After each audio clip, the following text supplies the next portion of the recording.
Votre attention s'il vous plaît. Cet élément est en lingala et en français. Contactez-nous pour savoir s'il est aussi disponible en la langue de votre préférence.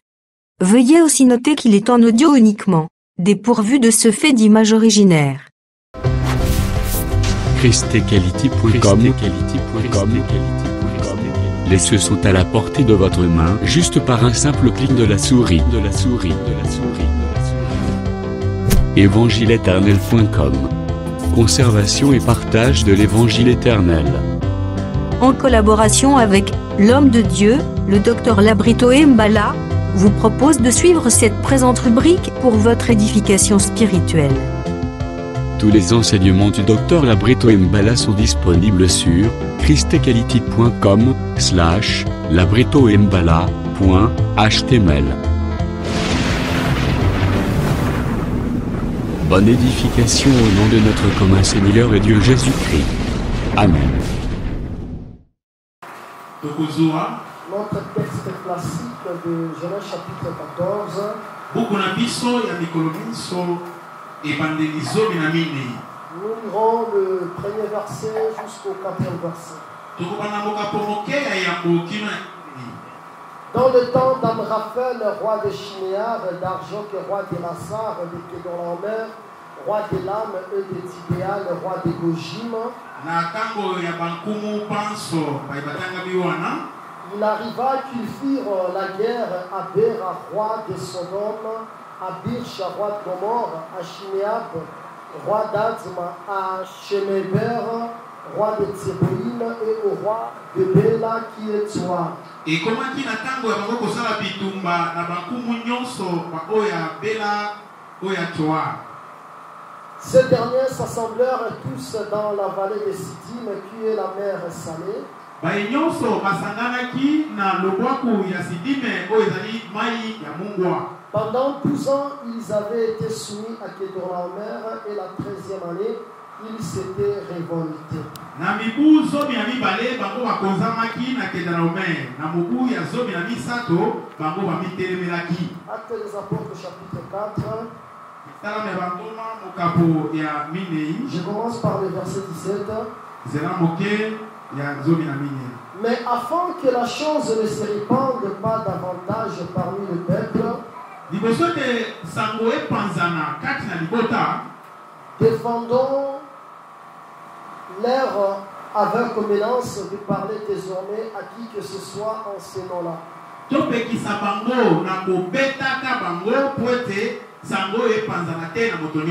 Et les ayant appelés, ils leur défendirent absolument de parler et d'enseigner au nom de Jésus.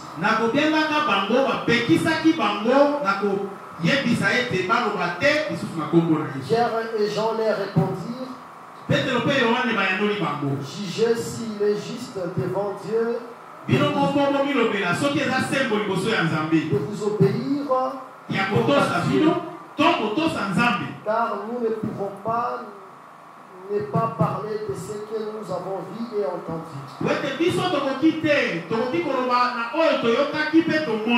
leur firent de nouvelles menaces et les relâchèrent,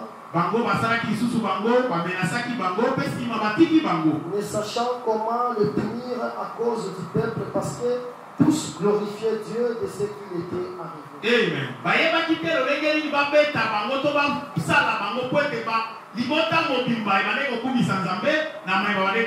Car l'homme qui avait été l'objet de cette guérison miraculeuse était âgé de plus de 40 ans.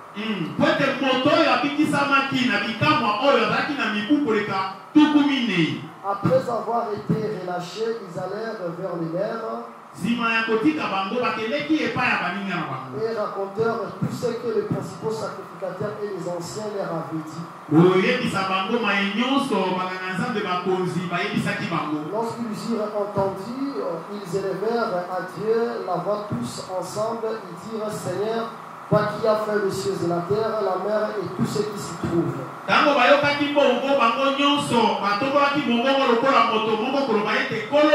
Vous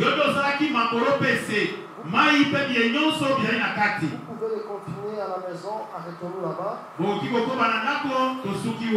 Que le Seigneur nous fasse grâce, que ce texte soit artistement travaillé au nom de Jésus. Amen. Nous vous souhaitons le bienvenu dans la maison du Seigneur. Nous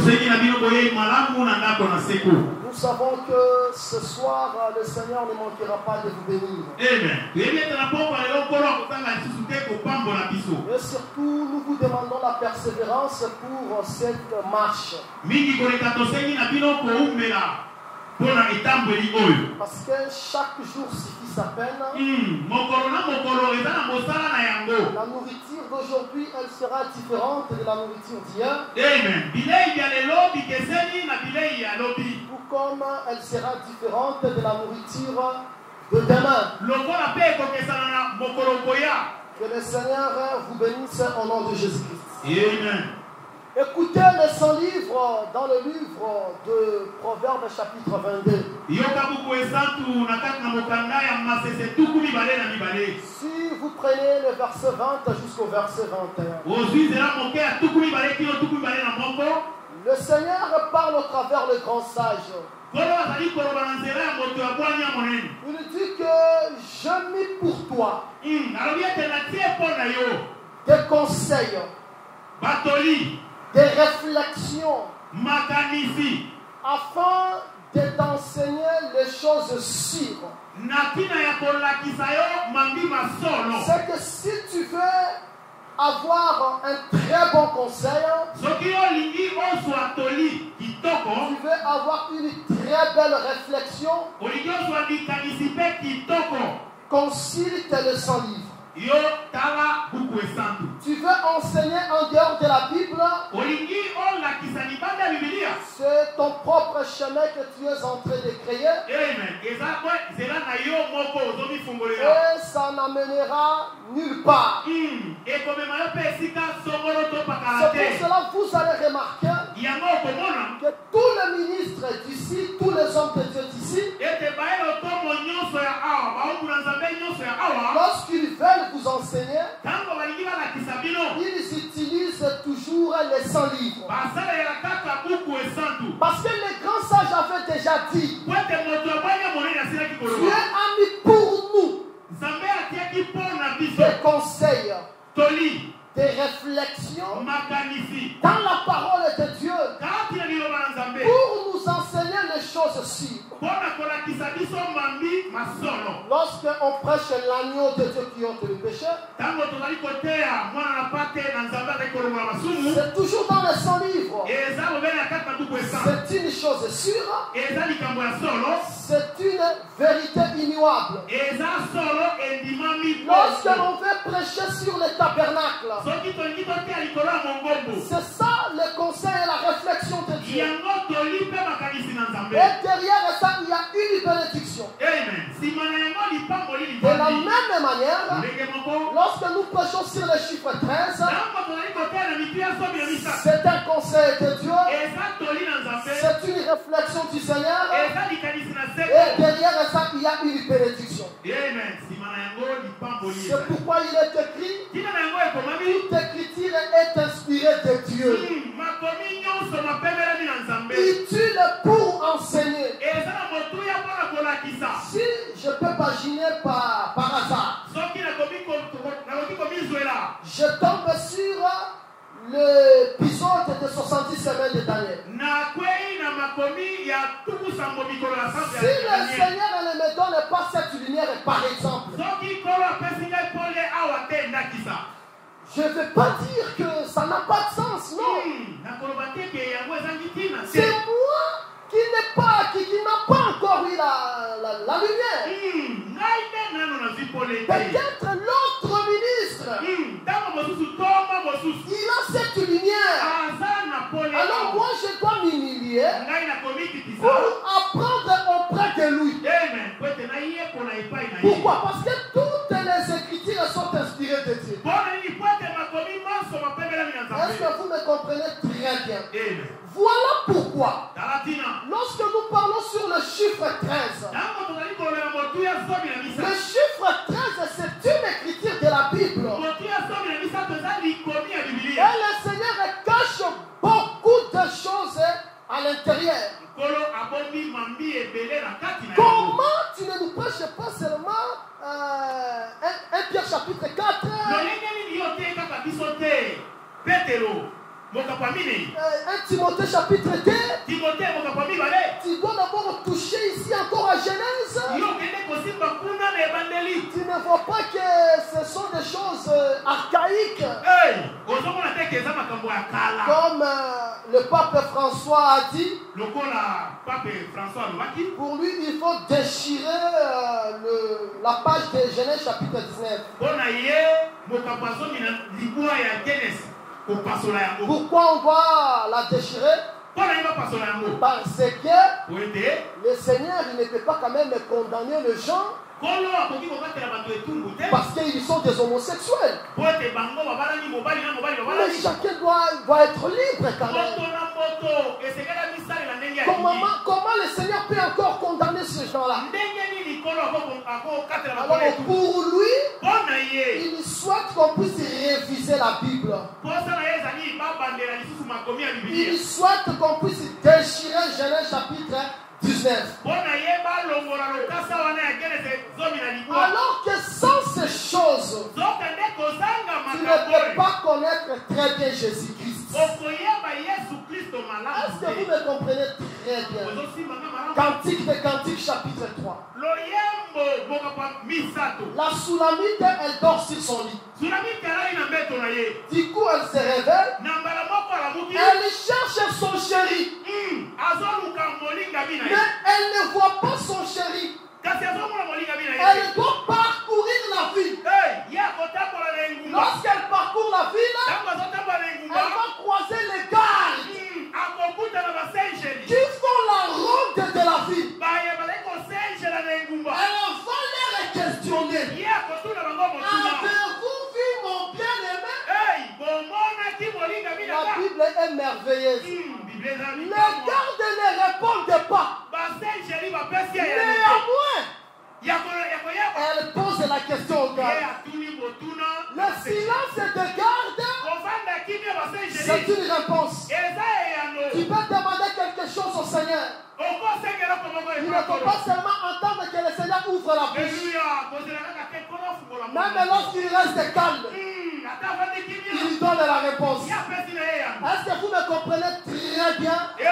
Remarquez bien le mettre dans le Seigneur. Elle a croisé les gardes de la ville.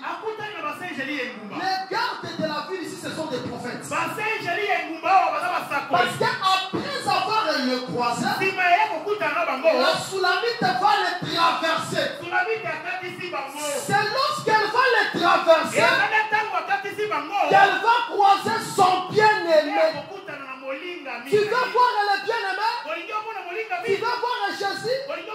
Tu dois questionner les gardes et tu dois traverser les gardes. Les gardes ici, ce sont les rouleaux. Dans les rouleaux du livre, il est question de Jésus. Il faut d'abord traverser les rouleaux.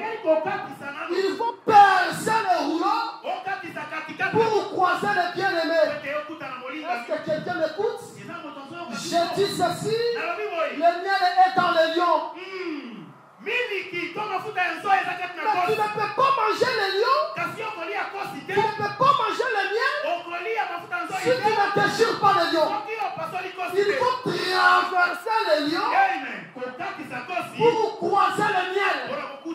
Il faut déchirer les Écritures pour voir Jésus-Christ. Il faut lire Genèse pour voir Jésus-Christ. Il faut lire Exode pour voir Jésus-Christ.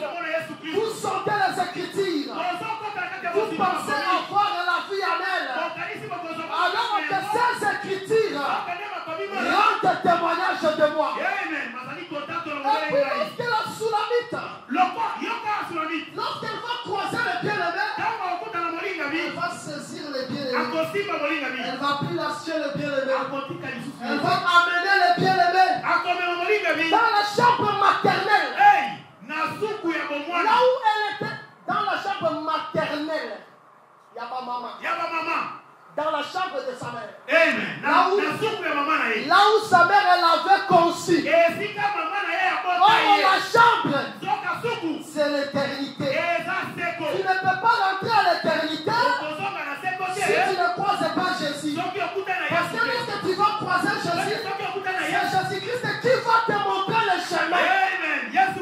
Sans Jésus, personne ne rentrera au ciel.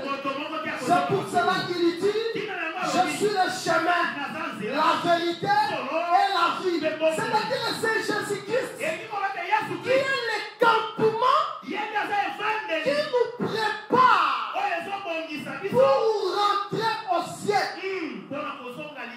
Voilà pourquoi, bien aimé, il faut comprendre cette démarche pour très bien faire asseoir le chiffre 13. Remarquez, nous avons dit ceci, que le campement, tous les campements d'Israël parlaient de Jésus-Christ. Pourquoi nous avons dit cela? Parce que le campement, c'est une installation provisoire. Je me dirige vers Matete. Mais je peux camper à Lemba. En Lemba, mais ma destination ce n'est pas Lemba en réalité. Ma destination c'est Matete. Mais lorsque je me repose à Lemba, je suis en train de camper. De la même manière, nous, notre objectif c'est quoi? C'est de retourner au ciel. Mais nous ne pouvons pas retourner au ciel si nous ne trouvons pas d'abord les lieux de campement. Les lieux de campement, c'est Jésus-Christ, le Fils de l'homme. Nous devons d'abord le trouver. Nous devons nous reposer en Jésus-Christ. Et après, Jésus-Christ va nous amener vers une autre destinée qui est l'éternité. C'est pour cela André, il s'est reposé chez Jean-Baptiste. Mais le lendemain, lorsque Jésus-Christ va montrer l'agneau de Dieu, il va dire voici l'agneau de Dieu qui ôte le péché. André va quitter Jean-Baptiste. Il va suivre Jésus. Et il va poser Jésus-Christ la question. Maître, où demeures-tu? C'est-à-dire André, il avait besoin de connaître la maison de Jésus. Mais plus tard, Jésus-Christ va dire, les renards ont les tanières, les oiseaux ont les nids, mais le Fils de l'homme n'a pas où apposer sa tête. C'est que la demeure de Jésus, c'était Jésus-Christ lui-même. Et André voulait savoir cette demeure. Il voulait se reposer d'abord en Jésus pour qu'après qu'il rentre à l'éternité. De la même manière que nous aujourd'hui, nous nous reposons en Jésus-Christ. Et c'est Jésus-Christ qui va nous amener à l'éternité. C'est que Jésus, il est le lieu du campement. Est-ce que vous me comprenez très bien? C'est pour cela, parmi les différents campements, nous avons pris un campement appelé Elim. Dans Elim, il y avait 12 sources d'eau. Dans Elim, il y avait 70 palmiers. Et nous disons ceci, que ce soit les sources d'eau, que ce soit le palmier, toutes ces choses parlent des hommes. Comment? Parce que, selon Genèse chapitre 12, le Seigneur dit ceci à Abraham. Abraham, tu seras une source de bénédiction. C'est-à-dire, Abraham sera une source de bénédiction. C'est que la source, c'est une personne. Le palmier aussi, c'est une personne. Là, nous prenons Psaume 92, le verset 13. Please. 2 Pierre chapitre 2, verset 7.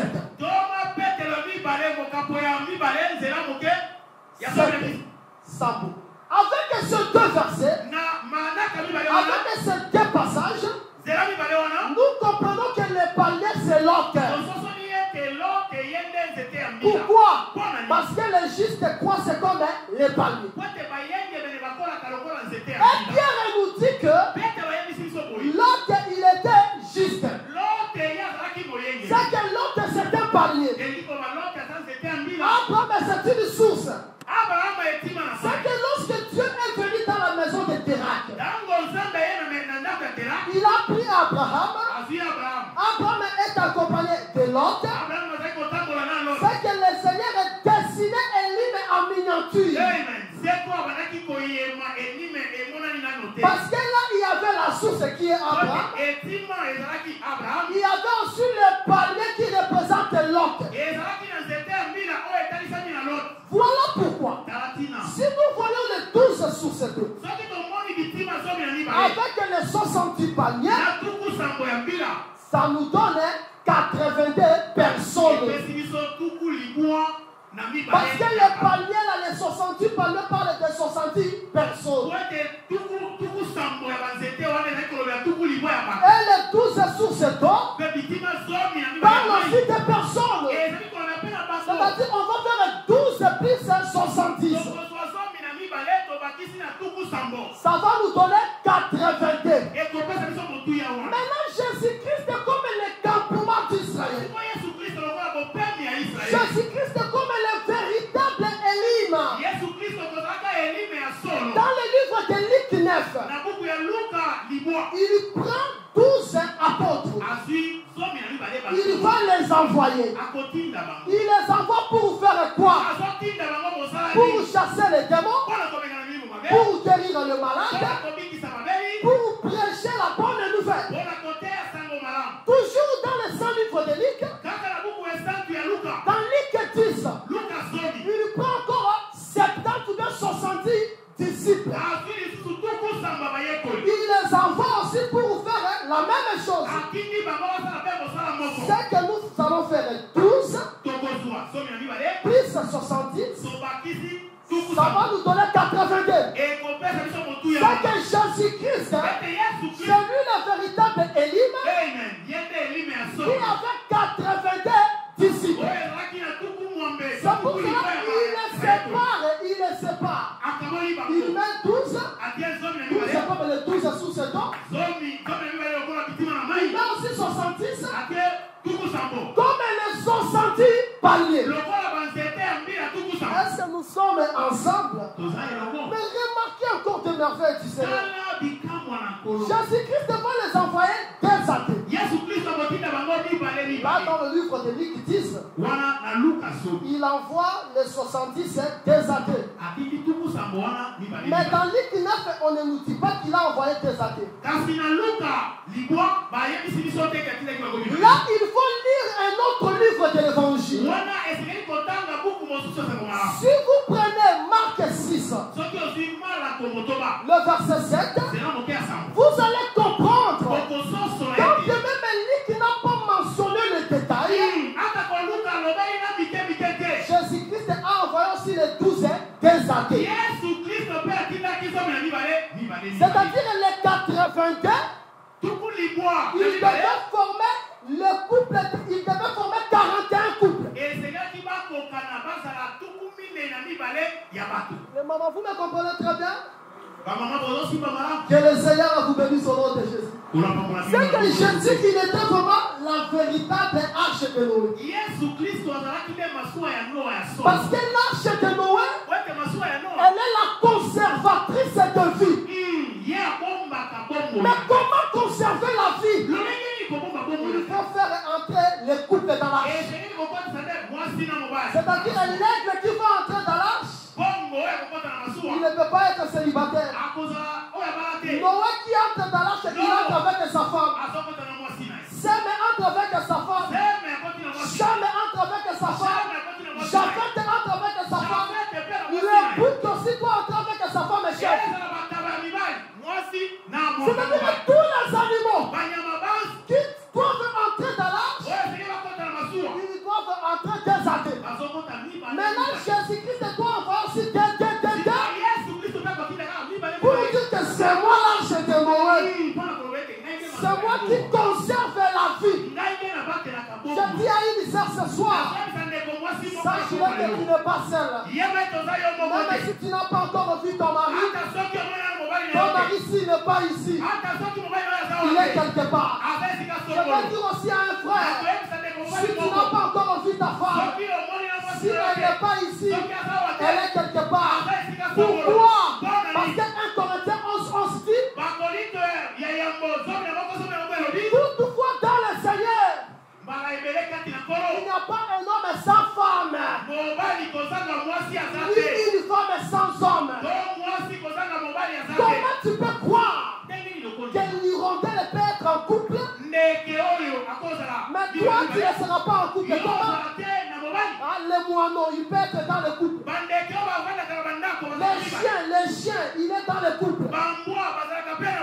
Toi aussi tu seras dans le couple. Oui, c'est la vérité. Le problème c'est de te révolter. Tu dois te révolter sur cette vérité. Tu dois dire que cette vérité, c'est ma vérité. Je dois la vivre. Parce que dans le Seigneur, il n'y a pas un homme sans femme. Il n'y a pas aussi une femme sans homme. Car il n'est pas bon que l'homme soit seul. Je lui ferai une aide semblable. Est-ce que vous me comprenez très bien? C'est que Jésus-Christ, il était l'arche de Noé. Celui qui devait conserver la vie. Pendant que le monde est dans la corruption, nous ne sommes pas dans la corruption. Pourquoi? Parce que nous sommes dans le Seigneur. C'est nous qui conservons la vie.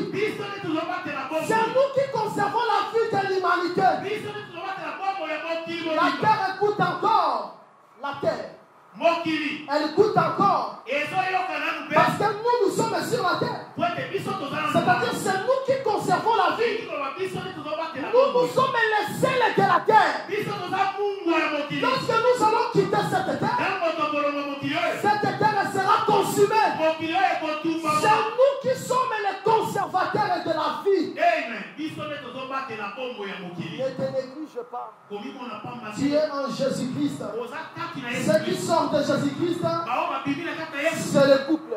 Est-ce que vous me comprenez très bien? Remarquez bien les dans le Seigneur. Jésus-Christ, il a 82 disciples. Mais il est réduit à 41 couples. Pourquoi il fait ça? Pour accomplir certaines prophéties de la Bible. Parce que vous devez savoir que les hommes parlent des années. Les hommes parlent des jours, des années. Mais dans la Bible, il y avait un roi. Il était le roi de Juda. Ce roi-là, il s'appelle Asa. Il est le premier roi de Juda que l'Éternel a témoigné comme un roi qui respectait la parole de Dieu. Après le schisme d'Israël, il y a eu le royaume du nord et le royaume du sud. Roboam, il vivait pas tellement bien. Abijah est venu pas tellement bien. Mais lorsque Asa est venu, le Seigneur va le témoigner. Là, je suis dans le livre de 1 Roi chapitre 15. Il va dire que Asa, je t'apprécie. Pourquoi? Parce que Asa a supprimé la prostitution dans le pays. Asa, il a détruit les idoles dans le pays. Il a détruit même l'idole de sa mère. Voilà pourquoi le Seigneur devait le témoigner. Mais Asa, il va régner pendant combien d'années? Asa, il va régner pendant 41 ans. Et lorsqu'il va mourir, il ne mourra pas avec le mot de tête. Il va mourir avec le mot de pied. Pourquoi? Parce qu'il y a une prophétie dangereuse. La postérité de la femme écrasera la tête du serpent. Et le serpent va mordre le pied. C'est ça ce que Jésus devait faire. Jésus, lorsqu'il est venu, il devait écraser la tête du serpent à la croix. Mais il ne va pas s'arrêter là. Le serpent va le mordre. C'est ça la mort de Jésus-Christ. Mais Asa a régné pendant 41 ans. Et Jésus-Christ, pour dire qu'il est le véritable Asa, il va former 41 couples. Est-ce que vous le comprenez très bien? Mais si je veux parler de manière impaire, Jésus a 82 disciples. Mais les 82 disciples, tous ne sont pas forts. Il y a aussi des maillots faibles. Et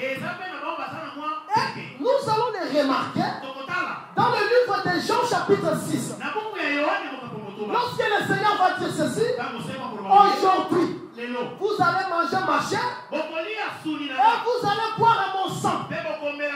Lorsqu'il va dire ça, en ce moment, les 70, ils vont quitter Jésus. Lorsqu'ils quittent Jésus, Jésus-Christ reste avec les 12. Parmi les 12, il y a encore un maillot faible. Il y a Judas Iscariote. Mais Judas Iscariote, c'est un traître. Judas Iscariote, c'est un démon. Et au travers le pain trempé, Judas Iscariote va quitter le groupe. Et Jésus-Christ va rester avec les 11 disciples. Les 11 disciples plus Jésus, ça donne 12. Alors Jésus-Christ va les promettre. Il va leur dire ceci: je dois partir. Mais si je ne m'en vais pas, le consolateur ne viendra pas aussi. C'est que c'est important que je m'en aille pour que les consolateurs viennent. Jésus-Christ va partir. Les disciples vont rester ensemble avec Pierre. Et un jour, dans le livre des Actes des Apôtres, chapitre 1, Pierre va commencer à exhorter les bien-aimés. Là, c'est avant que le Saint-Esprit ne vienne. Il exhorte. Lorsqu'il exhorte, il va s'appuyer sur une écriture des psaumes. Il va prendre le livre des psaumes chapitre 41. C'était une prophétie ainsi. Mais c'est David qui chantait. Et David, lorsqu'il chantait, qu'est-ce qu'il a dit? Parce que cette chanson-là, c'était toute une prophétie qui prophétisait contre Judas Iscariote. Mais David le prophétisait dans les cantiques. Et lorsqu'il chante, il dit ceci: mes ennemis tous, ils chuchotent. Ils chuchotent contre moi. Ils disent ceci: que ce malheur-là, va l'entraîner à la mort. Regardez comment il est dangereusement blessé. Comme il est tombé, il ne va plus se relever. Il va dire ceci encore. Il dit: même c'est lui que j'ai donné confiance. C'est lui que j'ai donné mon pain. Il a soulevé son pied contre moi. Et là, David, il chantait, mais il prophétisait contre Judas Iscariote. Là, David, c'est Jésus. Parce que Jésus était en paix avec Judas. Il a donné même à Judas Iscariote la bourse. Il était en paix avec Judas. Mais Judas va élever son talon belle mélodie, il va dire ceci: Seigneur, je vais reconnaître que toi tu m'aimes. Si mes ennemis ne triomphent facilement. Oui, bien-aimé, c'est important de le savoir. Comment tu reconnaîtras que le Seigneur t'aime? C'est lorsque tes ennemis ne vont pas triompher sur toi. Si tes ennemis te gagnent, franchement, tu vas mettre l'amour du Seigneur en doute. Et je veux que ce soir, que tes ennemis ne triomphent pas contre toi. Que le Seigneur te prouve qu'il t'aime. Lorsqu'il t'aime, même l'ennemi appelé la mort, on ne peut rien te faire. Remarquez, honorable bien-aimé, Lazare, il était ami de Jésus. Lazare était malade. Les sœurs de Lazare, ils vont envoyer les messagers vers Jésus pour dire à Jésus que Lazare est malade. Regardez la formule des messagers. La formule de parler. Ils ne vont pas dire que Lazare est malade. Ils vont dire ceci: celui que tu aimes, il est malade. Lorsque Jésus-Christ écoute seulement ça, il dit que la maladie de Lazare, ce n'est pas pour la mort. La maladie de Lazare, c'est pour la gloire de Dieu. Si le Seigneur t'aime, il n'acceptera pas ce malheur dans ta vie. Il ne va pas accepter que ce problème puisse te noyer. Ce problème ne va pas te noyer. Tu vas sortir dans ce problème tête haute. Tu vas vaincre ce problème. Pourquoi? Parce que je vais reconnaître que le Dieu de ce même, si mes ennemis ne triomphent pas sur moi, les gens ils sont là en train de se moquer de toi.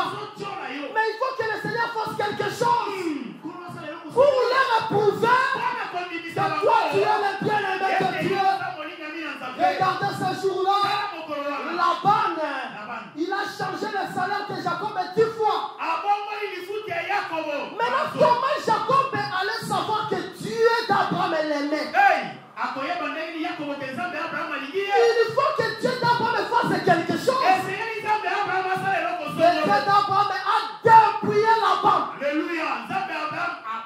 Et Jacob a su que l'Éternel l'aimait. Il reconnaîtra que Dieu t'aime. Si tu ne meurs pas célibataire, tu reconnaîtras que Dieu t'aime. Si tu ne meurs pas chômeur, il faut que le Seigneur fasse quelque chose pour que tu reconnaisses son amour dans ta vie. L'amour est abstrait. L'amour pas seulement te tuer. L'amour ne se voit pas. Mais il y a les actes qui prouvent l'amour. Mais Dieu, toi, tu dis que tu m'aimes. Tu dis que toi, tu es amour. Il faut que je voie les actes à ma faveur. C'est alors que je reconnaîtrai que ce Dieu m'aime. Oui, il nous aime parce qu'il nous envoie sa parole. S'il ne nous aimait pas, il n'allait pas nous envoyer cette parole. Le fait qu'il nous a envoyé cette parole, cela prouve l'amour de Dieu dans notre vie. Et cette parole, c'est la guérison. Cette parole, c'est le miracle. Cette parole, c'est l'aspersion. Cette parole, c'est l'anéantissement de la sorcellerie. Cette parole doit vaincre les liens de sang. Même si on t'avait bloqué ou te laissé, mais je sais que cette parole est capable de débloquer toute situation. Il y a certaines situations, je ne peux pas les citer par la parole, mais le Seigneur, il voit cette situation. Le fait que la parole voit tout, la parole va donner la solution à cette situation. Je veux reconnaître que tu m'aimes. Si mes ennemis ne triomphent pas contre moi, je veux reconnaître que tu m'aimes. Si je paye cette dette que j'ai, je veux reconnaître que tu m'aimes. Si je ne suis plus locataire, je deviens bailleur, j'ai mes appartements. C'est alors que je reconnaîtrai que ce Dieu, il c'est bien. Il a appelé Psaume 41 pour prouver que Judas Iscariote, lorsqu'il a quitté là-bas, ce n'était pas le fruit du hasard, mais c'était une prophétie. Bien aimé, attention de commettre des bêtises et que ces bêtises soient déjà prophétisées par Dieu. Là, c'est impossible que tu puisses les quitter. Est-ce que vous me comprenez très bien? C'est alors lorsqu'il va faire ce discours, il va dire non, ce n'est pas important qu'on reste 11. Il faut donc qu'on puisse tirer au sort pour qu'on puisse compléter la liste. Nous devons prendre pas des nouveaux convertis, des gens qui étaient avec nous depuis le baptême de Jean jusqu'à la résurrection. Ils ont regardé, ils ont pris 2 personnes. Ils ont pris le monsieur là avec Matthias. Ils vont tirer au sort. Lorsqu'ils vont tirer au sort, le sort va tomber en faveur de Matthias. Et Matthias va compléter la liste. Ils lui seront 12. Jusque-là, Jésus-Christ, il est toujours au ciel. Mais Jésus-Christ avait promis que je dois descendre. Pourquoi il doit descendre? Pour qu'il soit la révolte de l'humanité. Parce que le chiffre 13, c'est le chiffre de la révolte. Dans Genèse chapitre 14, nous avons vu comment les 5 rois s'étaient révoltés contre la domination de Kedorlaomer. Voilà pourquoi ici dans Acte 2, ils étaient 12 apôtres. Le Saint-Esprit qui va descendre, ce n'est pas une autre personne. Le Saint-Esprit, c'est Jésus. Jésus, il vient compléter les 12 pour être comme le 13e, afin que la révolte soit faite. Le Saint-Esprit, c'est Jésus. 1 Timothée chapitre 2, le verset 5. Le Saint-Livre dit ceci: il n'y a qu'un seul Dieu, mais il y a aussi un seul médiateur. Un seul médiateur entre Dieu et les hommes. Et ce médiateur-là, c'est Jésus-Christ homme. Est-ce que vous comprenez? Le médiateur, c'est Jésus-Christ homme. Jésus, c'est notre médiateur. Jésus, c'est lui le Saint-Esprit. Mais on appelle le Saint-Esprit qui est Jésus. On dit Jésus-Christ homme. C'est-à-dire qu'il était 12. C'est lui qui est descendu. C'est Jésus-Christ. Jésus-Christ, c'est le chiffre 13. Est-ce que vous comprenez très bien? Est-ce qu'il y a des gens qui croient que nous sommes au temps de la nuit? Nous sommes au temps de la nuit. Si nous n'étions pas au temps de la nuit, comment on va appeler église de chandelier? On appelle l'église de chandelier parce que nous sommes au temps de la nuit. Nous y sommes? Que le Seigneur vous bénisse au nom de Jésus. Selon Jésus, dans Jean chapitre 11, les jours à 12 heures. C'est-à-dire le temps du jour, c'est le temps d'Israël. Le temps de l'église, c'est le temps de la nuit. Est-ce que vous comprenez très bien? Les jours à 12 heures.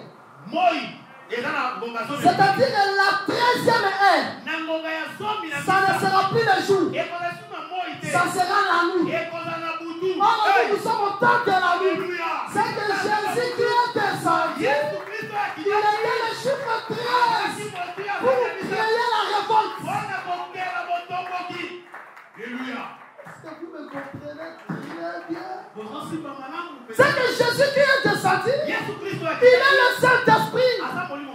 Saint-Esprit, c'est l'esprit qui doit créer la révolte dans tous les enfants de Dieu.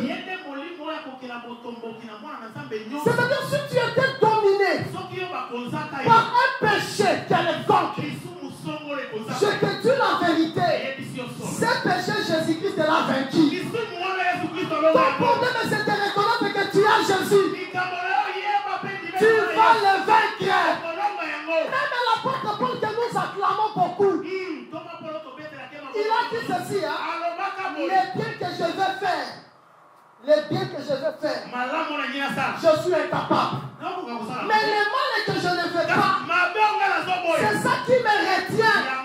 Mais gloire à Dieu, parce que Jésus, il était le chiffre 13, le chiffre de la révolte.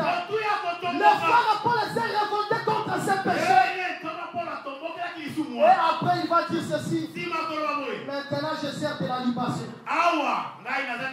C'est-à-dire le travail est fini. Le péché est parti. Même si je peux mourir maintenant, que la volonté de Dieu soit faite. Parce que comme il est descendu, il a vaincu le péché. Bien-aimé dans le Seigneur, le péché qui te lie, tu finiras par le vaincre. Tu vas le vaincre. Même aujourd'hui, si tu crois à ce message, parce que ce message, c'est le message de la révolte. C'est le message de la révolution. Ce message doit créer l'indépendance. Tu ne peux pas dépendre de quelqu'un. Tu dois dépendre de Dieu. Maudit soit celui qui se confie à l'homme. Et celui qui se confie à Dieu. Portez-vous à l'Éternel. Vous allez vous révolter contre n'importe quelle situation. Contre n'importe quel péché. Quel est ce péché qui te dit? Le Saint-Esprit est descendu pour vaincre les péchés. Pierre, un homme brutal, versatile. Là, le chiffre 13 n'était pas encore descendu. Moindre pépin, il enlève le couteau, il coupe l'oreille. Mais plus tard, lisez dans les épîtres, Pierre va prêcher la douceur. C'est que le Saint-Esprit, lorsqu'il est descendu, il a vaincu la brutalité de Pierre. Pierre est devenu tout. Même si toi, avant de croire, tu te chamaillais au quartier, le fait que le Saint-Esprit est descendu, tu vaincras aussi le chamaillage. Le Saint-Esprit est là pour vaincre n'importe quel péché. Pour vaincre n'importe quelle situation. Le Saint-Esprit, c'est l'esprit le plus puissant. Il n'y a aucun esprit sur la terre semblable au Saint-Esprit. Le Saint-Esprit est plus puissant que la phare des ailes. Il est plus puissant que les armes de Riff. Le Saint-Esprit est plus puissant que les bombes des Américains. Autrefois, lorsque tu lis dans la Bible, tu verras que les combats se réalisent avec des chevaux, avec des chars. Toi, tu penses que lorsque Jésus-Christ reviendra, selon Apocalypse 17, il va combattre avec les rois de la terre. Les rois de la terre auront des chevaux et des chars. Non, ils auront des bombes. Ils auront toutes ces choses-là.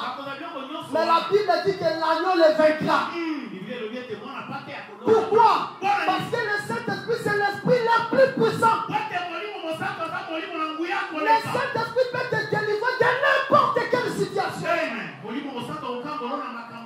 Le Saint-Esprit peut t'humilier. Le Saint-Esprit peut t'élever. Le Saint-Esprit peut te détruire. Le Saint-Esprit peut ouvrir les dons à toi. Le Saint-Esprit peut te donner la sainteté. Le Saint-Esprit, il est le seul capable de transformer une femme prostituée. Il est le seul qui peut transformer un koulouna. La puissance du Saint-Esprit. Ce qu'on n'a pas reçu dans ta famille, Ici, le Saint-Esprit te le rendra. Dans ta famille, si on a échoué sur une situation de ta vie, le Saint-Esprit va te donner la réussite dans cette situation. Le Saint-Esprit n'échoue pas. Il est l'esprit le plus puissant. Il n'y a pas un esprit comme le Saint-Esprit. Voilà pourquoi je le désire ce soir. Je veux que le Saint-Esprit descende. Que le Saint-Esprit remplisse tout le monde. Que le Saint-Esprit vous remplisse. Afin d'être des victorieux sur tous les combats. Non par la force, mais par son esprit. Je vais vaincre. Samson, ce jour-là, il était arrêté. Mais lorsqu'il est saisi par le Saint-Esprit, il prend seulement la mâchoire et dents fraîches. Mâchoire et seulement. Parce qu'il était saisi par l'Esprit. Il a renversé 1000 Philistins. Le Saint-Esprit a renversé 1000 Philistins en un seul jour.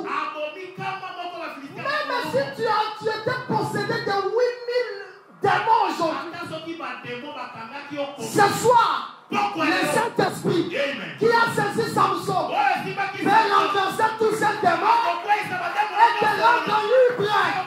Parce que le Saint-Esprit, c'est l'esprit le plus puissant. Pas un esprit comme le Saint-Esprit. Regardez dans le livre des Actes des Apôtres, chapitre 8. Il y avait un sorcier Simon. Il faisait les œuvres de la sorcellerie. Et à Samarie, presque tout le monde avait crié à Simon. Parce que ses œuvres étaient tellement glorieuses selon le monde. C'est que tout le monde acclamait. Les sorciers appelaient Simon. Lorsque Philippe est arrivé, Philippe n'avait rien de spécial. Mais il avait en lui le chiffre 13. Il avait en lui le Saint-Esprit. Philippe aussi de son côté. Il commence à opérer avec le nom du Seigneur Jésus. Il commence à guérir les malades, à casser les démons, jusqu'à ce qu'il va dépouiller même les femmes et les sorciers Simon. Ils vont croire au message de Philippe. Simon va regarder, il compare sa puissance. Il compare à la puissance de Philippe. Il dit non. Cette puissance, elle est supérieure. Et il va croire. Il va accepter le message. Il va s'humilier. Parce que le Saint-Esprit, il est plus puissant que la sorcellerie. Aucune sorcellerie ne peut résister devant le Saint-Esprit. Le Saint-Esprit délivre le pudique.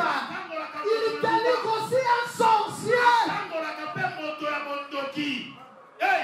Et lorsque Pierre est venu, il va imposer aux croyants les mains. Les croyants vont croire, ils vont recevoir la puissance de Dieu. Et Simon va dire, vous ne pouvez pas me vendre cette puissance. C'est message jusque-là, il n'est pas encore converti. Tu n'as ni part ni l'autre dans cette affaire. Parce que la puissance de Dieu, elle se donne gratuitement.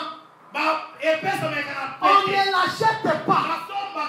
Celui qui donne le Saint-Esprit, c'est Jésus-Christ lui-même. Mais lorsque le Saint-Esprit descend, le Saint-Esprit renverse tout.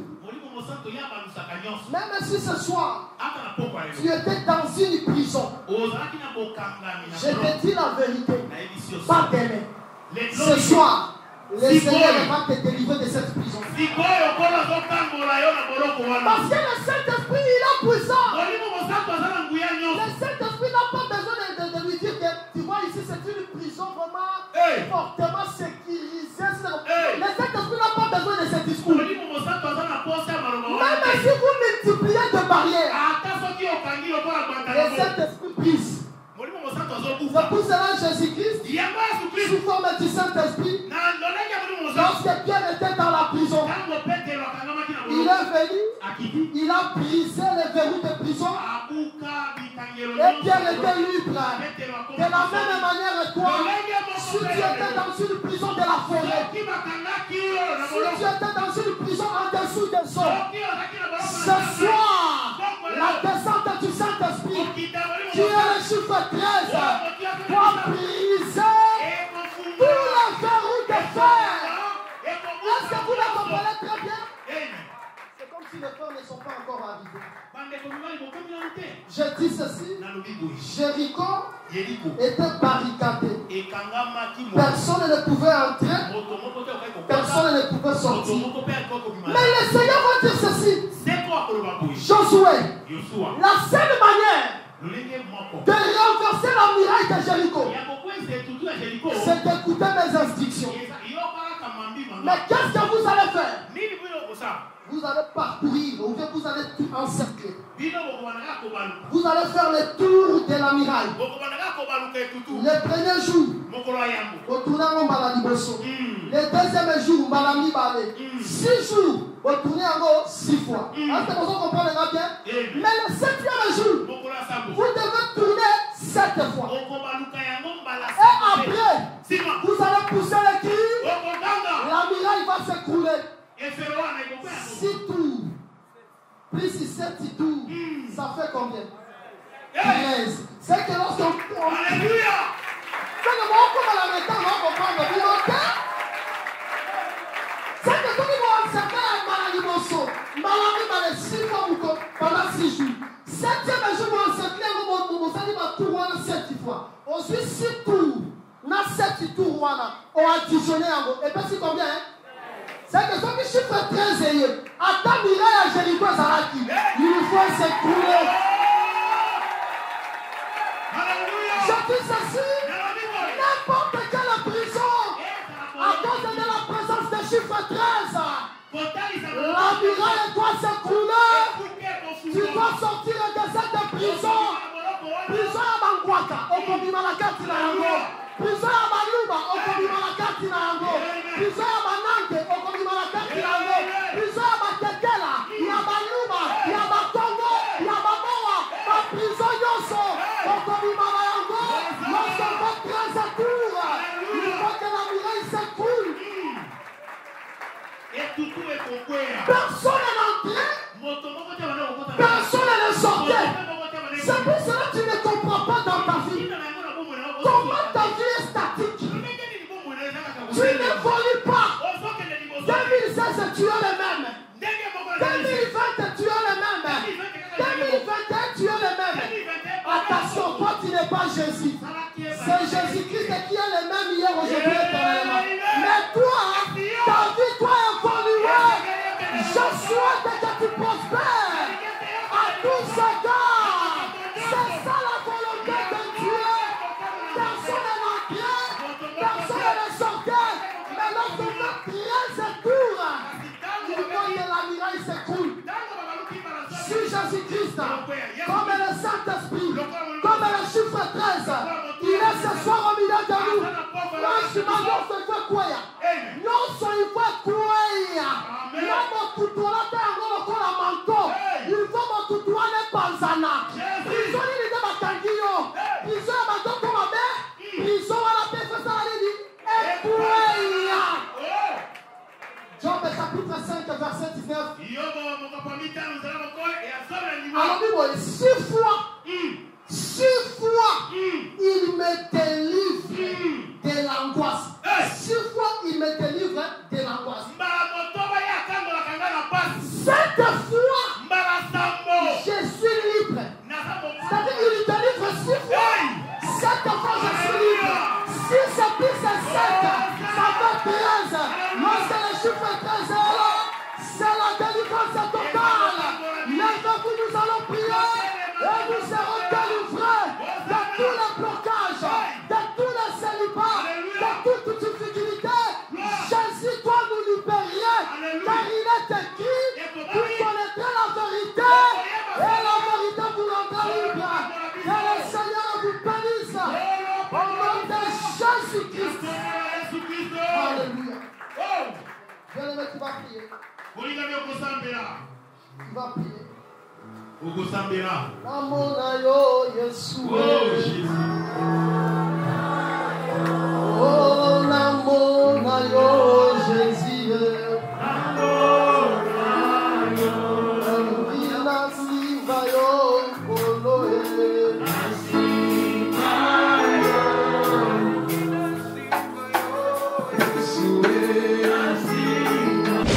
Merci d'avoir suivi ce message et que Jésus-Christ vous bénisse. Si vous avez une question à l'intention de l'homme de Dieu, si vous voulez que l'homme de Dieu prie pour vous, si vous voulez vous confier à l'homme de Dieu, ou si vous voulez tout simplement bénir l'homme de Dieu, contactez-le directement si ses coordonnées sont disponibles depuis sa page. Sinon, contactez-nous et nous lui transmettrons vos préoccupations. N'oubliez pas de faire un tour à notre page évangélisation pour voir en quoi vous pouvez vous rendre utile à Christ par cette œuvre. Que Dieu vous bénisse tous. Amen. ChristQuality.com. Les cieux en un clic de la souris. Évangile-éternel.com, le site de l'évangile éternel.